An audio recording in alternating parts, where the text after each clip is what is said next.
Good morning, students. In today's lecture, we are going to learn about features of socialist economy.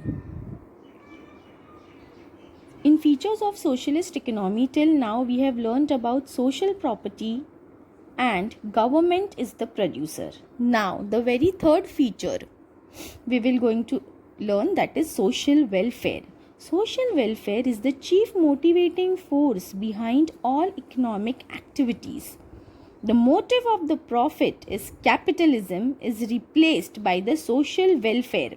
Now in capitalism, the main focus was to earn profit. So capitalism is profit oriented. But here in socialism, it is replaced by the social welfare motive under socialism.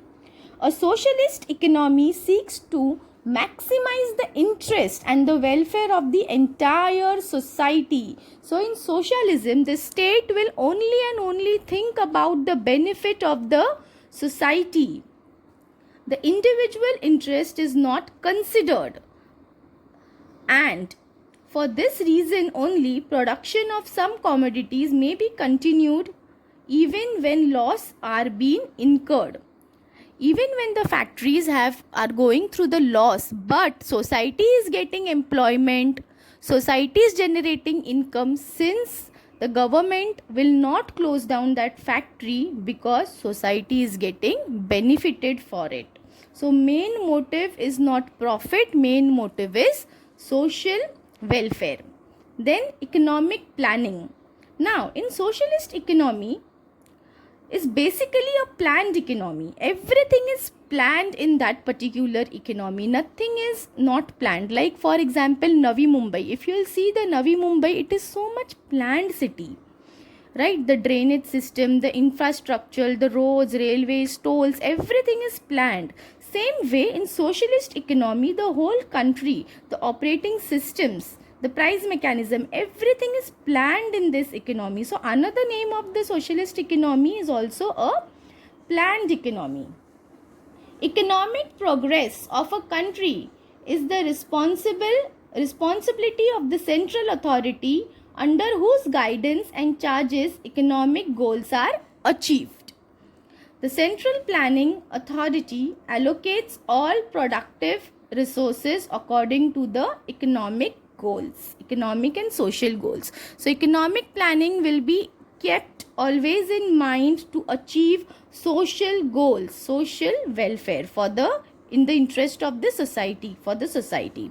Again, there is one important feature, absence of competition. Competition results in wastage of national resources, and as such it has no place in socialist economy. Therefore, there is no scope for competition. Instead, it is spirit of mutual cooperation.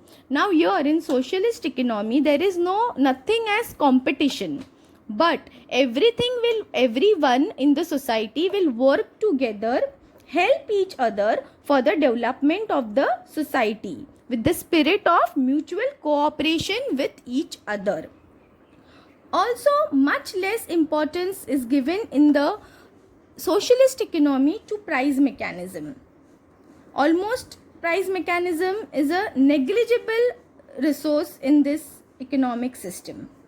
Also, there is economic opportunities, means equal employment opportunities for everyone. There is no rich, no poor. Rich will also get the same opportunity and poor will also get the same opportunity, same employment opportunities. Economic equality is the very core of socialism. Inequalities of income are considered as socially unjust, politically undesirable, and economically bad. So socialism aims at introducing equality in distribution of income and wealth. So everyone here will get equal employment opportunity. Next is people's cooperation. Now here under socialism, the economy works with full cooperation of the member of the society. So all members of the society will equally cooperate. Without people cooperation, the plan, target cannot be fulfilled. So in socialist economy, people cooperation plays a very vital role, a very important role. So under socialism, yes, there is full cooperation of people to government. Why? Because government is in their favor, is thinking in their interest, is working for social welfare. Thank you.